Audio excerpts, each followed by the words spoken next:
I needed to make chains. And yes, geometry nodes felt like the way to go. So I went through a bunch of YouTube tutorials. They kind of worked, but there were always some issues, like intersections and misalignment.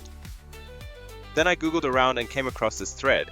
There was a lot of fascinating math with awesome descriptions. I didn't read any of it, but I downloaded Lemon's file anyway and gave it a try. And it was incredibly stable. So, thank you, Lemon. Still, I wanted a couple more features, so I did it. The first one is mesh type. Other than using the procedural mesh, you can also manually select your own object. This makes it easier to switch between high poly and low poly. The second one is tilt. If you enable the Use Curve Tilt option, it will reference the curve's tilt values, letting you control the chain's rotation at each curve point.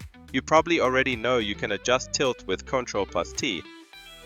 If you want finer control in specific areas, just subdivide that part of the curve and adjust the tilt with Ctrl+T. The other feature I added is rotation, which lets you rotate the entire chain. Looks nice. Of course, you can also do the same with tilt. Just select all the points and hit Ctrl+T.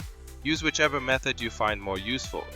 You can download this geometry node setup for free from the link in the description. Cheers!